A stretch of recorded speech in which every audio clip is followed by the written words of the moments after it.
Welcome, everybody, to Pittman and Friends podcast. You're in for something different this time. We've never done it before, so bear with us, but we're calling this office hours. And the way it's working is that y'all probably got some sort of an email somewhere or some sort of a notice, and it said, hey, you got a question that you want to ask the county executive or something you want to tell them for the podcast? Go on and do it. Some people called into a number, and for next time, that number is 410-222-1800. Some people actually just got somebody walked up to them at the Fort Smallwood River Days and said, hey, what do you want to ask the county executive? So I got a bunch of questions here. I'm going to talk kind of fast. I'm going to go through them as quickly as I can. I've got some friends here to help me out. We've got Renesha Alfonso, who's going to be doing some of the written questions. She's our director of communications. I got James Kitchen here, who does the tech side of this, but he's also the person who I turn to when I don't know something because his memory is way better than mine. And he's been with us since day one, and he ran constituent services, so he may be helping me out. But I'm going to try to do this best I can by myself and talk fast because we got like 20 some questions here, don't we? Yeah, we've got quite a few. So can I say welcome, Renesha? Thank you. Happy to be here. I'm usually the person behind all of this, but happy to be on the podcast. I know. I got the behind the scenes in front of the scenes. And James Kitchen. Thank you. It's a pleasure to be here. All right. Good. Okay. Let's get started. We're going to do the ones from River Days first, aren't we? Okay. Listening in to Anne Arundel County River Days here from Pittman and Friends podcast. Throw it to me. We're curious to know how the county executive is improving public safety. First of all, budget requests come in. They come in from the police chief. They get them from the command staff and everybody below them, and they say what they need. Part of that comes from the negotiations. Actually, the negotiations take place later, but the negotiations between the Fraternal Order of Police, our officers' union, and the county. So we have a contract that we need to fund. That is for how much the officers get paid. We have requests to hire new officers, so we put those in the budget. We have a lot of requests for technology and equipment, and we put those in the budget. We also have a capital budget that includes improvements to the facilities that our officers use. So we're talking about police here as that part of public safety. And we've also got a new thing called the Real-Time Information Center, where we've got a team set up so that they can get the information from body-worn cameras, from now drones that we have as well, and from the helicopter, the police helicopter, so that they can, in real time on a crime scene, talk to the officers that are on the streets and let everybody know what's going on so that they're to keep people safe and to make sure that they're effective. I also want to mention Cure Violence. Cure Violence Global is an organization. We've got violence interrupters in the county. We started this, we did some in West County with Man Up, then we went into Eastport, and we've got an amazing project going there, and now we're expanding the West County folks with money from the budget, and we may be going up into North County with Glen Burnie and Brooklyn Park, hiring folks from the community who are trusted to try to prevent violence, to talk to people who might be victims of violence or have been victims of violence, talk to people who might be involved in a gang or a group that has been committing some violence. So that's been really effective, and we've seen numbers that show that. So I'm going to stop there. There's also the gun violence intervention team's work with gun locks and things to reduce gun violence and information where people purchase their guns. We've got the work at detention. We've got the reentry work. And then the state's attorney, of course, has something to do with all of this. But I'm going to stop there and say what I always say, which is that government was probably created to provide public safety for its people, and it's very high on our list, top of the list of things to support. All right, what's next? Short-term and long-term plans are there for better building practices and specifically for affordability. But in general, getting more, apartments built, multi-story buildings, anything. I grew up in downtown Annapolis, and it's barely changed, and that's a shame. All right. So I'm glad that this question came up and that it came from a resident who actually is concerned about this. And the polling shows that more and more people say that housing affordability and the need for housing for our essential workers, especially, a term we started using during COVID, is very, very high on people's minds. And it is. The cost of housing has gone up so much that folks can't afford to live here who work here. And our economy can't continue that way. And it is a leading cause of the spiral where people end up in poverty because they cannot afford their rent or a mortgage or to buy a house or to start a family, to do all the things that we live for. So we We've done a lot of legislation to make it easier to do workforce housing, where you can do some higher density if it's affordability at certain levels. We've got a new program that requires developers when they build subdivisions to do 15% of those units as affordable if it is rental, or 10% of those units as affordable if it's home ownership. And that's just started July 1st. It took us way too long to get that bill passed. It took us a couple of decades, in fact. And that's going to produce a fair number of units. We have quadrupled the number of affordable units in the pipeline of production right now in the county. And we have a lot of, in general, housing units that are in the pipeline. And we're also trying to streamline the process so that good development, including affordable housing development, is easier to get done. We have to enforce our laws and stick with our Plan 2040, and we'll probably get into that a little bit with some of these other questions maybe, but it's really important that we make it easier to get good development done, and that means housing that's affordable. I also want to say that accessory dwelling units are something that we now permit that could provide apartments and more affordable units, no subsidy at all, just a person does it above their garage, or a unit in their house, or a freestanding building. Not a lot of that has been done since we passed the bill. And we're looking at some of the obstacles. Some of those are state obstacles. So we're talking to the state about septics and some of the rules around that. And then we've got some projects like at Crownsville, where the Meyer building could have a lot of units of transitional housing and affordable housing, and even a health clinic in it.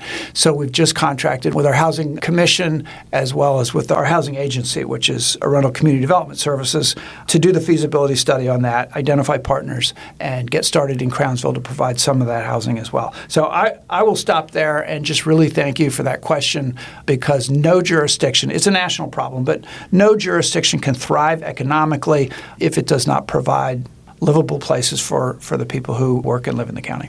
Next. Mr. Pittman, are there any upcoming infrastructure projects? Yes, we have lots and lots of capital projects, and it has been a good time for it. We've had the revenue. We created this thing called the Permanent Public Improvements Fund to expand the amount that we could do, because we had a lot of schools we needed to build. We had a lot of roads we needed. We had a lot of public safety infrastructure. So you can actually you can Google just capital projects in Arundel County, or go to the capital budget if you really want to get into the weeds. But it's a lot. There's actually a map that you can click on projects near you if you want to do it like that. But if you think about it, there's everything that we're doing at Crownsville, where there's 60-some buildings, and we're going to redevelop all of that over the next 20 years. There's all of the schools in the school system. We're still building new schools, and we've had a lot come online in the last few years that we built. We've got a $100 million parks capital budget that is all over the county, new properties that we've acquired and made available to the public, as well as improvements to existing parks. We've got trails, we've got bridges, we've got the police infrastructure, we've got firehouses that we're building and improving, we've got libraries, we've got the Resilience Authority that does resilience capital projects. So check it out, and you can advocate at the budget town halls too for the capital projects near you. Roads and sidewalks are big as well. Next. So how can more constituents get involved in local government? Ooh, I love that question, and I hope that you will, because in my view, that is the only way to get hard stuff done in government. There's always a reason to not do something. Sometimes there are votes that you need on the county council. There's seven members, and you need a majority, whether it's for legislation or whether it's to get something in the budget.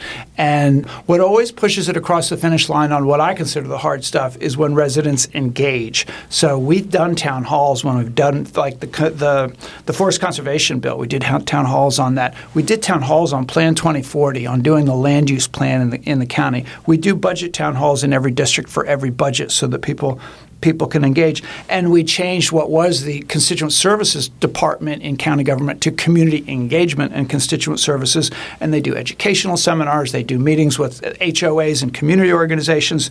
We have just expanded that work by a whole lot. James is here nodding his head because he was the person who oversaw the transition of that department into community engagement. And so really, a lot of these questions, you go online and you get a lot of answers. So I know, surfing the county website is not the most exciting thing to do, but you can literally just Google any of this stuff and community engagement work in the county. There's a lot. And then I would also encourage folks to not just go straight to the government to do that.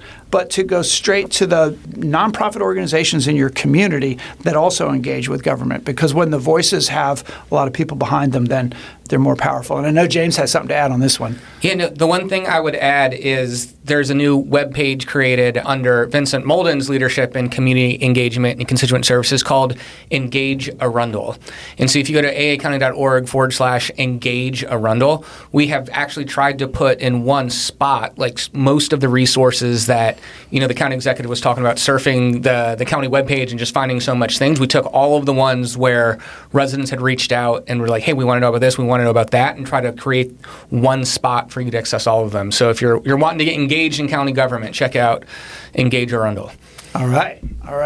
Should we do a question that Renesha reads? Because we have some that are written that are not verbal. Yeah, So- absolutely. And these are very community-specific questions, so I know some folks are going to be excited to hear some of these answers. So Joe wrote in, and his question is, what is the possibility of getting a red light camera installed on Route 100 at Magathy Bridge and Magathy Beach roads?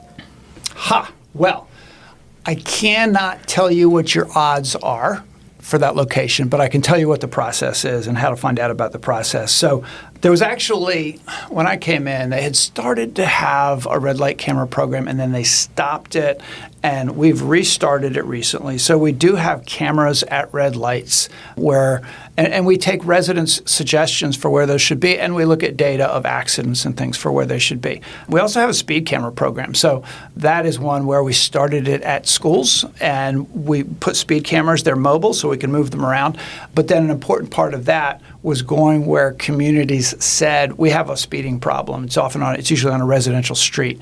And so for those things, though, you go to the police department website, and right in the menu, I think it's just a couple down, you'll see the actual application form for doing that. And you go to that and you put in the request, and you get your neighbors to support you as well, helps as well.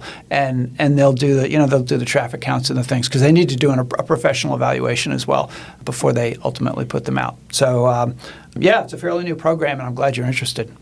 All right, and that website is aacounty.org/red light cameras or aacounty.org/speed cameras. Our next question is from Meg, and this is a pretty hot topic. So Meg wants to know, is the county doing anything to limit overdevelopment and or make roadways sustainable? Yeah, it's definitely a hot topic. It is what elections are won and lost over, is how we're managing the growth of the county.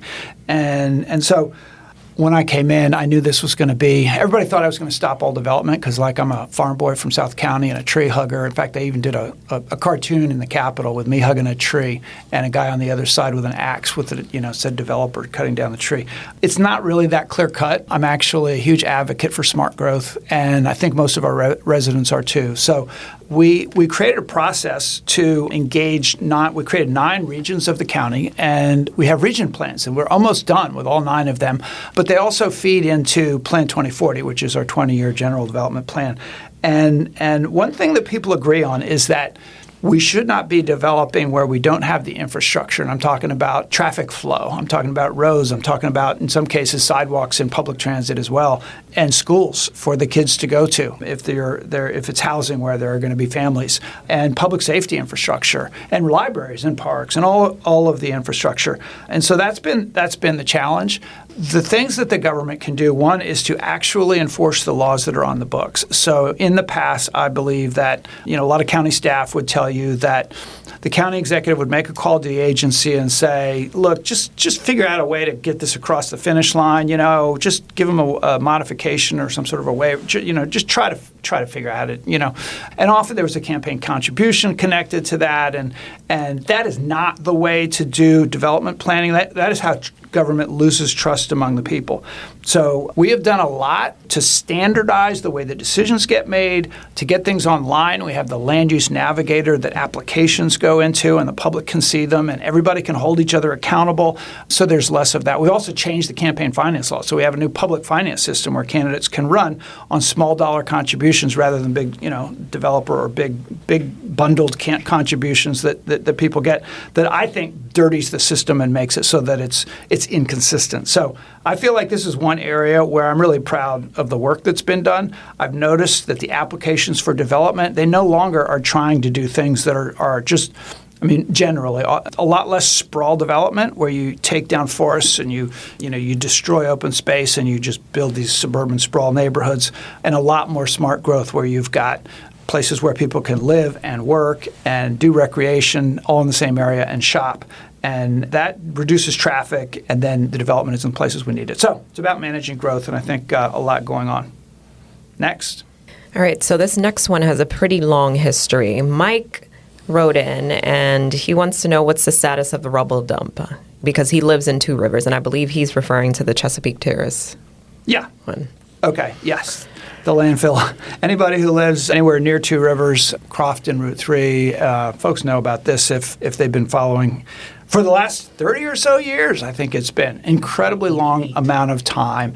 And basically this piece of land that used to be, mining of gravel and things was purchased by a developer, and there was housing development near it, Two Rivers, that was built fairly recently that has a problem in that it has one road in and one road out, very poorly planned in that way in terms of traffic. But he wanted to put in a rubble landfill, and people have been opposed to it. The county administrations have been opposed to it. They've been denied and denied and denied. So, since I've been here, we built a school in the one place where they had a special exception to be able to enter to even do this if they could get an MDE permit, purchased the land at that site, and built the elementary school that is now there that was really needed. So now they think that there's a way that they can get a permit still at another entrance, but they don't have a special exception. They have no authority to be able to build anything there or to build that rubble landfill without the entrance. And so they've applied. They've been rejected over and over again. They've appealed. They were rejected in November of 2024 by MDE. They went to the circuit court and they were denied there in June of this year. And of course, they've appealed that. And our Office of Law is pretty confident about our legal standing on this. My hope is that, the Halley family corporation that has been trying to do this finally realizes that they're not going to be able to make the millions and millions and millions of dollars that they hoped off of that land. And the best bet would be to put it in preservation and make it part of the Patuxent Greenway. But time will tell. They will continue fighting to make a lot of money on that land, doing something that the county doesn't need or want. All right, do we have any more of those ones from River Days? Question for the county executive is, what do most community members not know about the county executive office or its government? Well, wow, there's a lot people don't know. There's a lot I didn't know when I got elected and came in. First of all, my first surprise was just how dedicated and talented a lot of the staff are. I sort of thought of government as, people who they got a cushy job and they're taking it easy. But that has been the opposite of what I found out, that real talent and real dedication to the people in every department that are served. There's a lot of information that people don't know about, and I mentioned about the website, and people can go to that to get a lot of this stuff. I put out a weekly letter. We do this podcast. And ultimately, when I sit around with my staff, whether it's the cabinet, who's the department heads, or the staff of the fourth floor of the county executive's office, I seem to constantly be thanking people and reminding people that by doing a good job, we're not only getting services and public safety and all of the things that we're responsible for to the people that we serve to make their lives better, but we're also restoring trust in government institutions. And there are, a lot of politicians and a lot of folks who think that, maybe you're trying to make money and you want the government out of the way so that you can get the contract instead of having the government do the thing. And so, you attack government. You get the press attacking government and turn people against government. But when local government does really well, that restores trust in government. And I think that makes the whole thing work a whole lot better. Next. Hey, Mr. Pittman, what's the county's climate goals? Not surprised this came from River Days. We have a lot of environmental folks there. So we've done a couple of executive orders that set specific goals. I mean, the one on renewable energy, transitioning to non-fossil fuels, is Executive Order 57. It was from March of 22. You can look it up if you want all the details. But basically, it says that we are going to make every effort possible to transition all of our energy, either produced on site or by the county or purchased by the county, 100% renewable by 2030. And it lays out in the executive order some of the things that we're doing, like solar at the Glen Burnie landfill. And it also talks about reducing our consumption in our buildings and some of the work that's going on there. So there's an annual report that Central Services does letting me and the council know how we're doing towards those goals. So that's the renewables. We've also got one that we did on electric vehicles. We've got 1,600 vehicles in the fleet and working to get all electric for non-emergency vehicles by 2032. And then by 2037, all the new light and medium duty emergency vehicles. So those are two of the things that we're doing on climate to impact the climate. We also have the whole Resilience Authority, which is in response to the changes in climate to protect our infrastructure and protect our residents. So a lot to do. And I'll just say that in this political environment, it's been hard to keep the focus on those goals and keep that work going when you've got a federal government that is so opposed to investing in that work. But I think we're committed in this county and we're continuing to move forward. All right. This next question is from Francisco, and Francisco wants to know what resources are available for low-income senior housing in or near Annapolis. Good question. I mean, not only do we have affordable housing crisis, but we have a growing population of seniors. And for those seniors, sometimes it's in the public interest for them to be able to downsize when they're ready to and move into a place that they can afford and maybe open up the house that they owned and for another family to move into. So good public policy. There are some developments that are in the pipeline, and there's some that have been built, and there's some coming on, but it's not a simple answer. We opened up a portal that people can go to. It's the Housing Resource Portal, and you can just Google that. And in it are a lot of different areas of challenges that you can click on and find, whether it's a program or whether it's the law or whether it's an application for something that you can go to. And one of them is specifically for senior housing. So please go to the Housing Resource Portal, aacounty.org/housing resource portal, right? All right. Good. All right. One of the things that I really love about this podcast is that it is fun and revealing conversations. I think we should end on a fun note. What do you think? Hey, I'm open to anything. All right. James, can you play us another one from River Days? The risk management safety team would like to know, Mr. Pittman, what do you like for lunch? What do I like for lunch? I'm wondering why that's a risk management thing. Are they worried about like the survival of the county executive and what he eats, or is it just literally they just want to know what I like to eat? Or are they going to bring me lunch maybe? There you go. I think they're trying to plan a lunch with you. So. All right. Well, I have an easy answer to this one because we're on the 4th floor of the Arundel Center in Annapolis, and in the basement is this amazing little cafe, I guess you call it. What is it called? Does it have a name? Called Calvert Cafe. Calvert Cafe. Okay. So, they're open a little bit for breakfast and a little bit for lunch, and then they close, and it's a contractor that comes in and does it.